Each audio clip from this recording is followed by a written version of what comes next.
প্রত্যেকটা গল্পই কিন্তু যখন একটা গল্প তৈরি হয় তখন কিন্তু বাস্তব অনেক কিছু থেকে আমরা ইন্সপায়ার্ড হই, বাট মেইনলি কিন্তু আমরা একটা বাস্তব গল্পকেই বা একটা বাস্তব ক্যারেক্টারকেই আমরা প্রেজেন্ট করি না। সো অবশ্যই আপনারা যখন দেখবেন, আমি তো একজন নাটকের মেয়ে, ওই জায়গা থেকে যখন একটা নায়িকার ক্যারেক্টার প্রেজেন্ট করেছি আমার অনেক স্টাডি করতে হয়েছে। হ্যাঁ, সো ওই জায়গা থেকে স্টাডি করে একটা ক্যারেক্টার প্লে করেছি, বাট আপনারা যখন দেখবেন আপনারাই বুঝতে পারবেন যে আসলে এখানে কতটুকু মিল আসে কতটুকু নেই। বাট আমি বলবো পার্সোনালি কোনো নায়িকার সাথে আসলে এই গল্পের কোনো মিল নেই। সো আপনারা প্লিজ এই ভুল ভ্রান্তিতে থাকবেন না। এই পয়জনটা কতটুকু মানে যেই পয়জনটা আপনারা মেসেজটা দিতে চেয়েছেন সেই পয়জনটা সমাজের জন্য কতটা গুরুত্বপূর্ণ বলে মনে করেন? আমার কাছে মনে হয় access of anything is poison. আমি যদি কাউকে ভালোবাসি, সেটা যদি অনেক বেশি ভালোবাসা হয়ে যায় সেটাও পয়জন হতে পারে।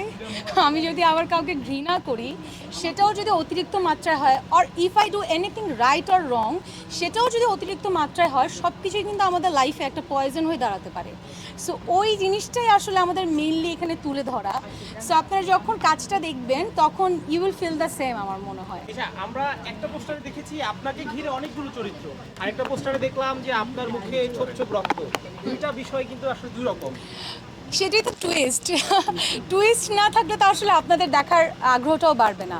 অবশ্যই এটা কি হয়, আমরা যখন নায়িকারা বা একটা আর্টিস্ট শুটিং সেটে থাকে, আশেপাশে কিন্তু পুরো টিম ঘিরে থাকে। সো ওই টিমটাকে ঘিরেই আসলে আমার প্রথম পোস্টারটা, আপনারা যে পোস্টারের কথা বলছেন। আর অবশ্যই ওখানে কিছু টুইস্ট আছে, কিছু থ্রিলড ব্যাপার আছে স্টোরিতে, যার কারণে হচ্ছে আপনারা ওই ছবিটা দেখেছেন উইথ দ্য ব্লাড। এই তো, সো আই থিঙ্ক দেখলে আপনারা আরও কাজটা ভালো মতো বুঝতে পারবেন। এই ঈদে আপনি আর কি কি উপহার দিচ্ছেন পয়জন ছাড়াও? আমার মেইন আকর্ষণই পয়জন। আমি এবার বোধহয় আমার ক্যারিয়ারে এই প্রথম আমি এত কম কাজ করেছি। আমার নাটক হয়তো আপনারা দেখতে পারবেন এবার 4 থেকে 5টা। এটা আমার এই এত বছরের ক্যারিয়ারেই প্রথম, just because of poison. Poison নিয়ে আমি, আমার টিম এবং আমার দর্শক এতটা মানে এক্সাইটেড ছিল, তাদের এত এক্সাইটমেন্ট আমি দেখেছি। সো আমি আসলে পুরো দমে চেষ্টা করেছি পয়জনের সময় দেওয়ার।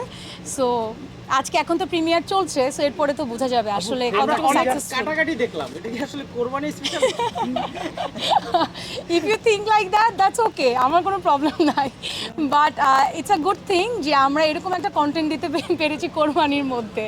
ওকে, তিশা তো দেখতে খুব সুইট দর্শকদের কাছে, ভক্তদের কাছে, কিন্তু তিশাকে আমরা একটু এবার কি ভিন্নভাবেই পেলাম? অবশ্যই। আমি আজকে লাইভে সকালে একটা কথা বলেছি যে এটা আমার ক্যারিয়ারের ওয়ান অফ দি না, আমার সবচেয়ে ডিফারেন্ট ওয়ার্ক, অ্যান্ড এটা খুব চ্যালেঞ্জিং একটা ওয়ার্ক।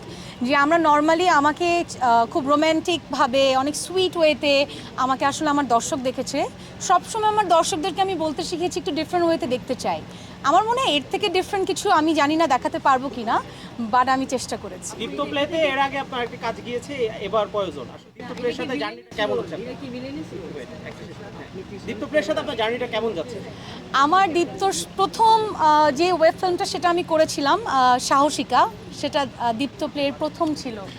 সো ওই জায়গা থেকে I feel so great, I feel so honour, thanks to Deepto, যে আমার সাথে তাদের প্রথম যাত্রাটা শুরু হয়েছে। এবং আমার এখনও মনে আছে আমি দীপ্তর সাথে যখন বসি আমি তখন কয়েকটা গল্প নিয়ে কথা বলেছি। তো আমি বলেছিলাম যে সবাইকে বলেছিলাম, আপু ভাইয়া মারিয়াম আপুকে বলেছিলাম যে আমি না এই গল্পটা আগে করতে চাই সঞ্জয় দার, অ্যান্ড তারা আমাকে এত সুন্দর করে সাপোর্ট করেছে যার কারণে আজকে কিন্তু আমি এখানে দাঁড়িয়ে আছি আপনাদের সামনে একটা ভালো কাজ নিয়ে, একটা ডিফারেন্ট চ্যালেঞ্জিং কাজ নিয়ে। Thanks to my team and of course Deepto, thank you. দীপ্তর সঙ্গে যেমন আপনার বারবার কাজ হচ্ছে, ভালো ভালো অবশ্যই থাকা জরুরি, কিন্তু আমাদের সিচুয়েশন মাঝে মধ্যে অনেক কিছু চেঞ্জ করে দেয়, বাট অবশ্যই থাকা জরুরি। আচ্ছা আচ্ছা আচ্ছা। আচ্ছা আপু, দীপ্ততে আপনার যেমন বারবার কন্টিনিউসলি একটা কাজ আসছে, সঞ্জয় সমদ্দারের সাথেও কিন্তু আপনার মানে কন্টিনিউসলি যে কয়েকটা কাজ হচ্ছে সেগুলো প্রত্যেকটা ডিফারেন্ট ছিল। এর আগে আমরা একটা বিজ্ঞাপনে দেখেছিলাম বেশ কয়েকভাবে মা দিবসের নারী, তো এরকম কিন্তু আপনার বারবার কাজ সঞ্জয় সমদ্দারের সাথে কি আসছে? It's a surprise. কারণ দাদার সাথে একটা আর্টিস্ট এবং একজন ডিরেক্টরের অন স্ক্রিন কেমিস্ট্রিটা খুব দরকার, যে আমার ডিরেক্টর আমাকে এটা বোঝাচ্ছে যে এই ক্যারেক্টারে আমি তোমাকে এইভাবে দেখতে চাই। সো এটা বলার সাথে সাথে that is the main thing, মানে দাদা যখন আমাকে বলে তিশা আমি তোমার এই ক্যারেক্টারটা এইভাবে চাই, সেটা সামহাও আমি বুঝে ফেলি। So this is call chemistry. So আমার কাছে মনে হয় দাদার সাথে আমার এত ভালো ভালো কাজ হয়েছে, অ্যান্ড দাদা আমাকে এত সুন্দর করে প্রেজেন্ট করেছে সঞ্জয় দা। সো ওয়াই নট আরো বড় কিছুতে আমরা একসাথে আপনাদের সামনে প্রেজেন্ট তার মানে কি সিনেমার কোনো ইঙ্গিত আমরা পাচ্ছি কিনা? সেটা তো অবশ্যই আমি চাই। সিনেমা তো আসলে আমাদের আর্টিস্টদের বড় মাধ্যম, এবং এই মাধ্যমের উপরে কোনো বড় মাধ্যম নেই কিন্তু একজন আর্টিস্টের।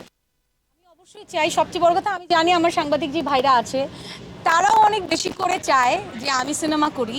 অ্যান্ড আপনারা যে এসছেন, আমি আগে আপনাদের উদ্দেশ্যে কথা বলতে চাই একটু, যে থ্যাংক ইউ সো মাচ। আমার ওয়েব ফিল্মের প্রিমিয়ার হচ্ছে আর আপনারা এতগুলো মানুষ এখানে এসছেন, মানে I feel so honour, I am feeling so respect. So ওই জায়গা থেকে thank you so much. And আপনারা যেটা চান, আমার দর্শক যেটা চায় অ্যাবাউট সিনেমা, সেটা ইনশাআল্লাহ ভেরি ভেরি সুন আমি আপনাদের সামনে প্রেজেন্ট করতে পারবো। আপনার যারা কো আর্টিস্ট ছিল প্রয়োজনে তাদেরকে একটু বলেন। দে আর ভেরি সাপোর্টিভ। মানে আমার কাছে মনে হয়েছে তানভীর, সেন্টু, সোহাগ ভাই আরও যারা যারা সবাই ছিল, তারা এত সুন্দর করে আমরা কাজটা করেছি। মানে এমন হতো যে পুরো টিমের একজনের প্রায়োরিটি মানে একজনের এফোর্ট 100% আর আরেকজনের এফোর্ট 80%, তা ছিল না। সবার 110% এফোর্ট ছিল। So that is the main thing আমার এই পয়জনের টিমে। ওকে,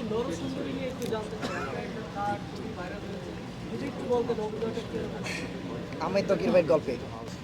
আচ্ছা হ্যাঁ, আহমেদ তৌকির ভাইয়ের গল্পে আমি এর আগেও আমার কাজ হয়েছে, অনেক ভালো ভালো কাজ আপনাদের সামনে দিয়েছি। নরসুন্দরীও একটা ভালো কাজ, অ্যান্ড আমাদের আরও অনেক ভালো একটা কাজের প্ল্যান ছিল যেটা চেঞ্জ হয়ে নরসুন্দরী হয়েছে। বাট এটা তো আমি আমার দর্শককে হতাশ করব না, আমার মনে হয় ভালো লাগে। কারণ বাজারে আচ্ছা, আমি আসলে এই কথাগুলি যদি একটু, এখন যেহেতু পয়জন নিয়ে আছি, আচ্ছা একটু বলি যে আমার অভিজ্ঞতা ডিফারেন্ট, হয়তো অন্য কোনো ইন্টারভিউতে আরও ডিটেলস বলবো।